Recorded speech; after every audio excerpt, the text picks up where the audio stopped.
तो नमस्कार साथियों, आज है 20 जनवरी और 20 जनवरी की करंट अफेयर के साथ एक बार फिर मैं आपके सामने हाजिर हूं और करते हैं आज की करंट अफेयर से स्टार्ट। आज का हमारा पहला प्रश्न है कि निम्न में से किस दिन राष्ट्रीय पेंगुइन दिवस मनाया जाता है। अब ये तो कब मनाया जाता है ये तो चलो करेंगे ही बात, लेकिन आपको क्या पता है कि पेंगुइन क्या है? पेंगुइन पक्षियों की श्रेणी में आता है, लेकिन एक्चुअल में पक्षी है, लेकिन ये तैरता है न कि उड़ता है। मतलब इसके पंख होते हैं, उन पंखों की वजह से ये उड़ता नहीं है, केवल समुद्रों में तैरता है। यानी आधे टाइम ये धरती पर रहता है, आधे टाइम ये समुद्रों में रहता है। देखते हैं अपन थोड़े पेंगुइन के बारे में। 20 जनवरी को ये मनाया जाता है पेंगुइन दिवस।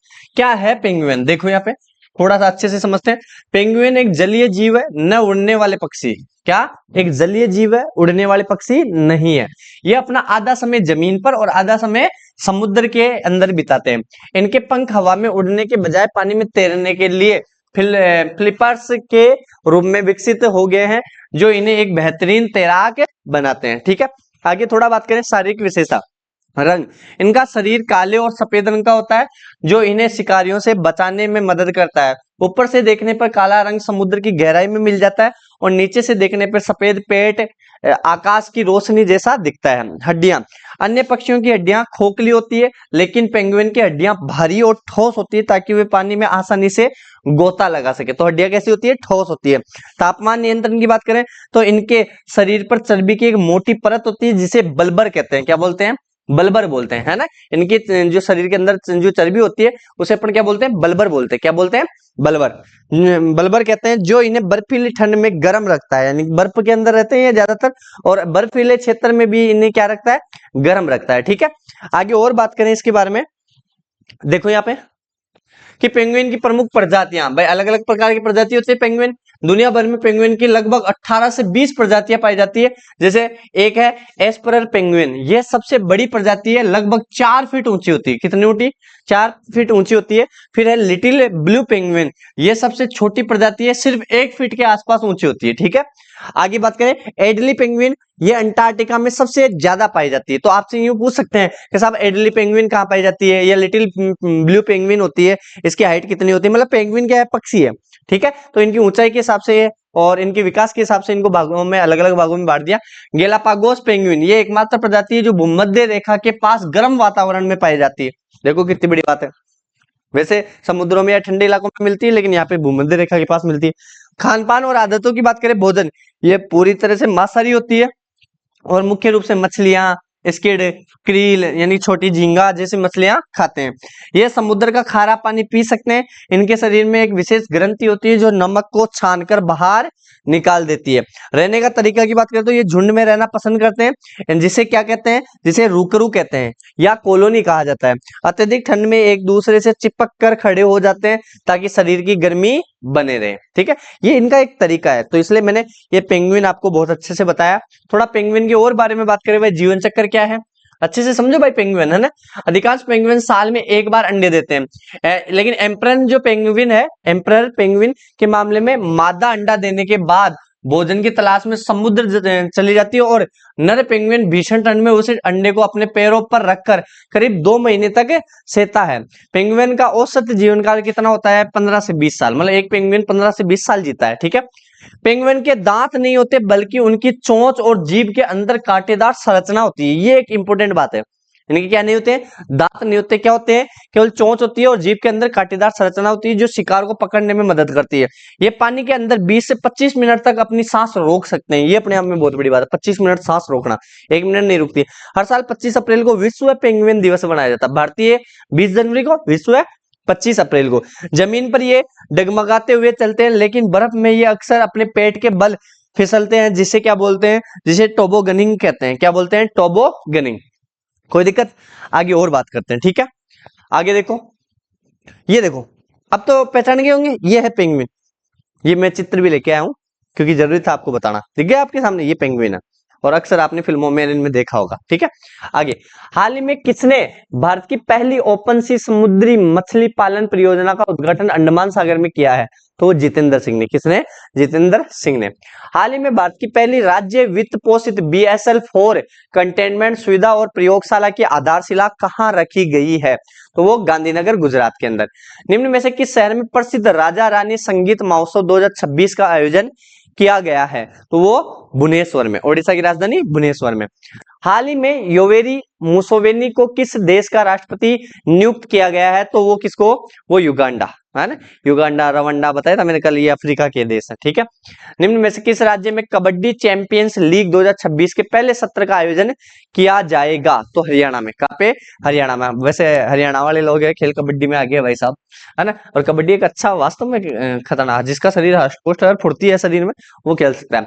प्रो कबड्डी लीग की शुरुआत इसकी हुई थी कब, 2014 में। इसका पहला जो मैच है वो 26 जुलाई 2014 को हुआ, जयपुर पिंक पैंथर्स और युवम्बा, किसके, जयपुर पिंक पैंथर्स और युवम्बा। और कौन जीती थी, जयपुर पिंक पैंथर। और वैसे कबड्डी के अंदर तो जयपुर पिंक पैंथर का नाम है भाई साहब, है ना। ये टूर्नामेंट हर साल होता है वैसे तो, लेकिन बीच बीच में जैसे कोविड महामारी के कारण 2020 में इसका आयोजन नहीं हुआ, तो बीच में 1-2 साल का गैप भी हो सकता है, ठीक है। Kabaddi world cup, standard style kabaddi world cup की शुरुआत कब हुई थी, 2004 में। समयांतराल वर्ल्ड कप का कोई निश्चित समयांतराल नहीं है, ये अब तक 2004, 2007, 2016 में आयोजित, मतलब ये फिक्स नहीं है भाई कब करवाएं, लेकिन हो सकता है, ठीक है। आगे, निम्न में से किस शहर में विश्व आर्थिक मंच सम्मेलन 2026 शुरू किया गया है, तो वो कहां पे, वो दावोस में। कहां पे, दावोस में। आपको बताना ये दावोस कहां पे है, ठीक है। अपन थोड़ी बात करते हैं विश्व आर्थिक मंच, मतलब मैं कह सकता हूं वर्ल्ड इकोनॉमिक फोरम। क्या, वर्ल्ड इकोनॉमिक फोरम, WEF, दुनिया का सबसे प्रभावशाली और गैर लाभकारी नॉन प्रॉफिट संगठन है, जो वैश्विक, क्षेत्रीय और औद्योगिक एजेंडे के आकार देने के लिए दुनिया के नेताओं के साथ लाता है, दुनिया के नेताओं को एक साथ लाता है। इसे सरल भाषा में दुनिया के सबसे शक्तिशाली लोगों का क्लब कह सकते हैं। क्या कह सकते हैं, दुनिया के सबसे शक्तिशाली लोगों का क्लब कह सकते हैं। इसकी शुरुआत की बात करें तो इसकी स्थापना 1971 में हुई। संस्थापक इसकी स्थापना जर्मनी के एक अर्थशास्त्री और प्रोफेसर क्लाउस श्वाब ने की थी। इसका मुख्यालय है जेनेवा, स्विट्जरलैंड में। कहां पे है, जेनेवा, स्विट्जरलैंड के अंदर, ठीक है। कोई दिक्कत, आगे और बात करें यहाँ पे, तो यहाँ देखो विश्व आर्थिक मंच का सबसे मुख्य कार्यक्रम इसी वार्षिक बैठक में है, जो हर साल जनवरी महीने में स्विट्जरलैंड के बर्फीले शहर दावोस में होता है। ये देखो लो, मैंने अभी पूछा था भाई दावोस कहाँ पे है, वो स्विट्जरलैंड में, यहाँ पे आप भी गया, ठीक है। आगे और बात करूं, आगे देखो, इसमें निम्नलिखित गतिविधियां होती है। क्या क्या होती है भाई, देखो भाई, बड़े बड़े अरबपति आते हैं। ग्लोबल नेटवर्किंग, दुनिया भर के देशों के प्रधानमंत्री, राष्ट्रपति, अरबपति, व्यापारी जैसे बिल गेट्स, एलन मस्क आदि, अर्थशास्त्री, सेलिब्रिटी एक मंच पर इकट्ठा होते हैं, वैश्विक समस्याओं पर चर्चा करते हैं। दुनिया की सबसे बड़ी समस्याओं जैसे जलवायु परिवर्तन, गरीबी, स्वास्थ्य संकट, तकनीकी, व्यापारिक बाधाओं, इनके ऊपर क्या होती है, चर्चा होती है। क्योंकि बड़े बड़े हर देश के प्रधानमंत्री आ गए, हर देश के मतलब राष्ट्रपति आ गए, या फिर मैं कह सकता हूँ हर देश के अमीर है, पैसे वाले लोग है, वो आगे, तो फिर आपको पता होगा ही चर्चा। तो आगे अगर मैं बात करूं रिपोर्ट जारी करना, WEF वर्ल्ड इकोनॉमिक फोरम कई महत्वपूर्ण आर्थिक रिपोर्टें जारी करता है, जैसे global gender gap report, global gender gap report, global risk report, कौन सी, global risk report, travel and tourism competitiveness report. आर्थिक नीतियां, यहाँ होने वाली चर्चाएं अक्सर विभिन्न देशों की सरकारी नीतियों और बड़ी कंपनियों के निवेश फैसलों को क्या करती है, प्रभावित करती है, ठीक है, इस बात का ध्यान रखना। आगे, हाल ही में भारत ने किस देश से अपने नागरिकों को निकालने के लिए स्वदेश ऑपरेशन चलाया है, तो किसने, ईरान ने। किसने, ईरान ने। भारत और जापान के तटरक्षक बलों ने किस शहर में संयुक्त HNS प्रतिक्रिया अभ्यास शुरू किया है, तो मुंबई में। कहां पे, मुंबई में।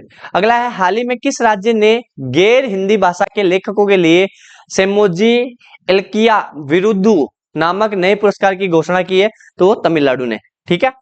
आगे, विदर्भ ने हाल ही में आयोजित विजय हजारे ट्रॉफी 2026 का खिताब किसे हराकर जीता है, तो वो सौराष्ट्र को। किसको, सौराष्ट्र को। विजय हजारे ट्रॉफी की थोड़ी बात कर ले, क्योंकि आजकल बहुत ज्यादा चर्चा में चल रही है। इसकी शुरुआत 2002-3 में हुई थी। क्यों चर्चा में चल रही है, क्योंकि इसमें अब की बार बड़े बड़े दिग्गज उतरे हैं खेलने के लिए। इस टूर्नामेंट का नाम भारत के महान क्रिकेटर विजय हजारे के नाम पर रखा गया है।